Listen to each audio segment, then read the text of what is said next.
Notre équipe médicale était suréquipée, Stéphane Rothenberg dévoile conditions de tournage extrêmes de Pékin Express. Ce jeudi 16 février 2023, sera diffusé le premier épisode de la toute nouvelle saison de Pékin Express. Stéphane Rothenberg était invité sur le plateau de Buzz TV, ce mercredi 15 février, et a fait des révélations pour le moins choquantes sur les coulisses du tournage. Souhaitez leur bonne chance. Cette saison, les candidats de Pékin Express vont devoir survivre dans 3 pays, la Bolivie, le Paraguay et le Brésil.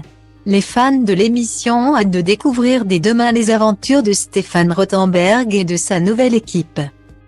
En Amérique du Sud, les 8 binômes sélectionnés pour cette course vont inaugurer une nouvelle règle qui risque de les déstabiliser. L'équipe arrivée dernière de l'étape ne sera désormais plus la seule à décider du tandem qu'elle affrontera lors du duel final.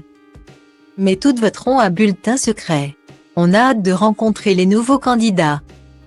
D'autant que les conditions du tournage de cette saison ont été pour le moins extrêmes. Le gourmet de Top Chef se rappelle avec une pointe de répulsion sa rencontre avec une Paraponera clavata, communément appelée fourmi-balle de fusil, une bête qui doit son nom à la douleur qu'inflige la piqûre de son dard. C'est la pire expérience que j'ai dû endurer car sa mort, c'est très agressif. Et il n'y a pas de remède, s'est-il souvenu sur RTL. Invité du plateau de Buzz TV. Il en dit plus sur les coulisses du tournage, qui ont été éprouvantes. Stéphane Rothenberg est un warrior, mais même lui reconnaît que cette année, les conditions de tournage ont été particulièrement compliquées, pour le premier épisode.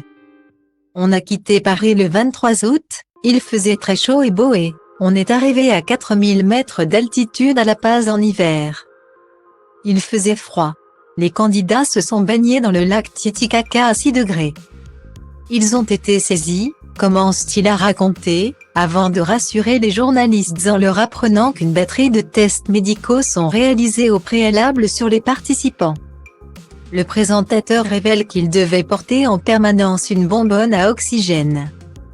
Au cas où, on avait tout ça dans la voiture au cas où, car on avait souvent mal au crâne.